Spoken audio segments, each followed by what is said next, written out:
Hi guys, Steph here, and a happy new year to everybody. All the best for this year. So today what we've got is a lovely handsome fountain pen. Now I had an inquiry from a gentleman who wanted he wanted a fountain pen. He wanted a basic everyday writer. So what we've done, we gave him a couple of options and he decided upon this gorgeous pen. And what we've got here is the Watermans 503 fountain pen, made in England, made around about the 1940s, 1950s, and as you can see, this particular model comes in classic black. They also came in numerous different colours, lovely sort of striated colours as well. So yeah, numerous options on the colour. As we said, comes in black. The size of it is 130mm capped. Around the barrel, it's a nice 11mm in diameter. Now let's show you the barrel imprint, which is nice and clear, and you can see it says Watermans, made in England, and as we said, it's the 503 model.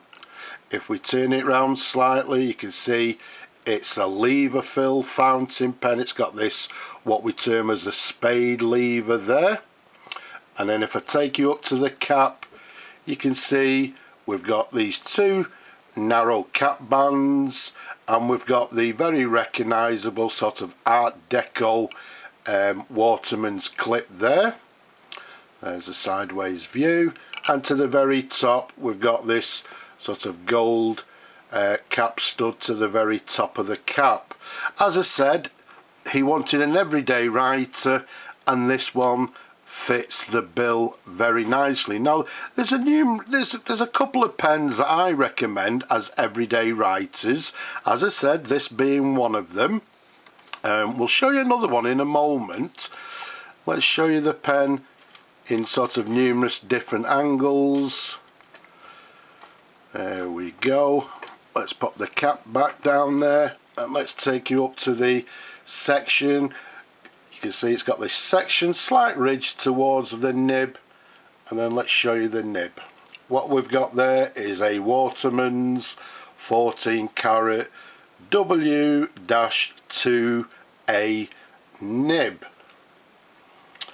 Okay, as you can see, everything is lovely and cleaned. The pen has been fully restored.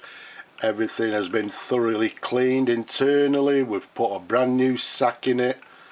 As you can see there, the feed, very recognisable Waterman feed of this particular period. But again, a lovely, well, what we term as an everyday writing pen. Absolutely lovely. Even with my large hands, it's still a nice, comfortable pen to hold. So yeah, the gentleman has decided upon this one. As I say, I've now finished it. It's all ready to go as well. Now, for you people out there, again, you know, what do I choose for an everyday writing pen? This, again, is an ideal subject or pen for that, for everyday writing. Also, we've got these pens here. Now, I've shown you this pen before. It's a Parker Dufold. It's the new style, or the UK Dufold gold fill trim. It's got this lovely cap band there, quite a large or quite a broad cap band with the chevrons. We've got the very recognisable arrow clip there, the black stud to the very top. This one just slightly smaller than the Waterman at 129mm capped. However, it's slightly thicker, being 12mm in diameter. But a lovely, lovely pen. As I said, I've shown you these before. Highly recommended as everyday writing pens.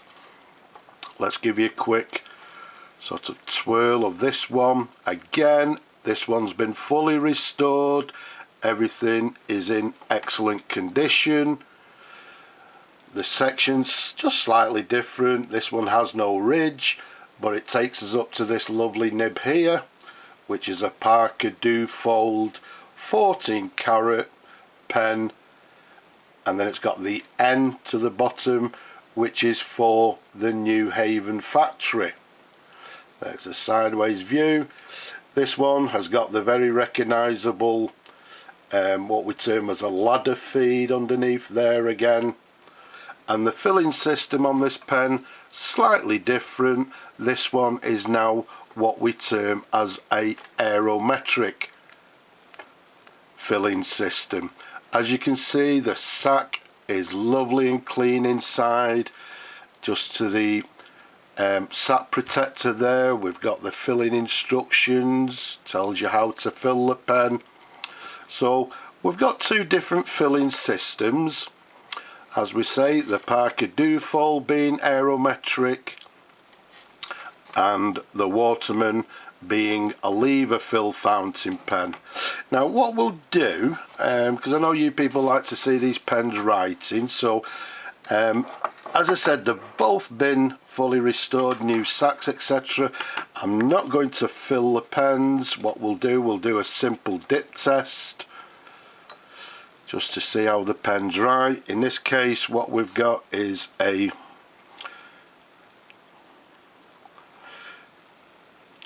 Parker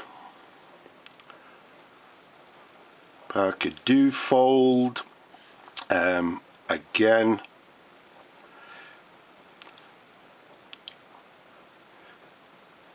made in England, dating both pens around 1940s, 1950s. No flexibility in these nibs because they tend to be what we term as a stiff nib. But as I said, okay, we've run out of ink there, so we'll leave it at that. But great everyday writers. So that's the Parker Dufold. Let's have a look at the Waterman here. So what we've got here is a Watermans. As I said, this one's the 503, also made in England, and once again dating 1940s, 1950s. Once again, there's no flex to the nib, but writing very nicely indeed. So there's a writing sample. We've got the Parker Dufold, we've got a Waterman 503, both writing very nicely, and writing out, yeah, I would say maybe the Dufold, no, I would say both writing with a fine line. Okay, so there's a writing sample, and there we have it. So the review is for the Waterman's 503 in classic black, but we've also got a Parker Dufold aerometric, also in classic black. Both of these pens make superb everyday writing fountain pens. So I hope you've enjoyed looking at them as much as I enjoy showing them to you people. Don't forget, leave a comment below, subscribe to my channel, don't forget, give the video a thumbs up just below there, press that thumbs up button, and I hope you're happy with your pen, Vladimir. Okay, so that's the Waterman. Maybe you'll consider the Dufold as well. Both in superb condition, beauties. So for now, I'll just say bye bye for now.